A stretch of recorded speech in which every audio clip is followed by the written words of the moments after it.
Sky News colleague, former Labor Minister Graham Richardson. Richo, thanks for your time. You're a St George supporter, aren't you? Have you had much to do with Anthony Mundine? I've had a bit to do with him over the years. I'm quite friendly with his manager, Coda Nasser, so I've known Anthony for a long, long time. What do you make of his comments?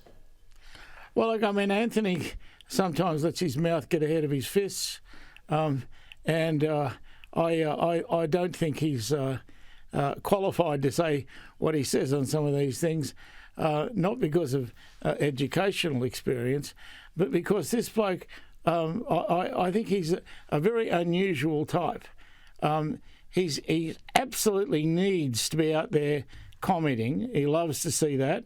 By the same token, I think a lot of his colleagues and a lot of other people who are Aboriginal don't think very much of those comments at all. And I doubt very much if there's a majority of Aboriginal Australia supporting Anthony on this. All right. Well, the PM's announcing the worst kept secret on Wednesday that October 14 is going to be the referendum date. How do you think it will go from here? Well, I've always worried that this will go under. I think it's going to be tight, but at this point in time, I'd still say it'll go under. What happens then? Not much. I don't think Anthony's future is tied to it. Yes, he's put his heart and soul in it, but I don't think it's an issue that people would regard as if you lose your job. Can't see that happening. So it'll be sobering for him to think about it, but Albo will survive this.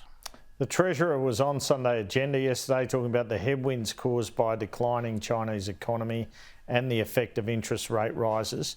What do you think of the economic situation we're in? How does it compare to the economic situation you encountered in the early 1990s in government, the last time we had a big and prolonged recession in Australia? Yeah, well, you remember the Keating phrase, this is the recession we had to have. You'd expect him to say that, of course, if it's occurring on his watch. But certainly that did rock Australia, and Keating's language in it, I think, helped to make people understand the gravity of the situation. And I think we came out of it a bit quicker than many people thought we might. As far as it's, it rearing its ugly head again, I think we have a treasurer who's in Jim Chalmers who's really, really good. I think this bloke's a star. And so if there is a recession, I'm glad he's the one who can lead us out of it. Tony Burke will be announcing these IR changes this week. Will this turn into a net positive or negative for the government? Yeah, I think it's hard to tell because I wax and wane on this one. If anyone can sell it, it'll be Tony Burke. He's very good at this, and he's also, I must say, with Tony, he's like a dog with a bone. He'll keep going till it's over.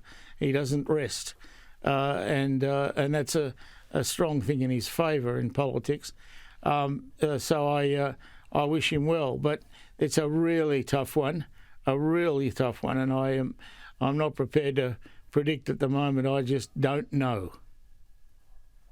Richo, thanks so much for your time. See you next week.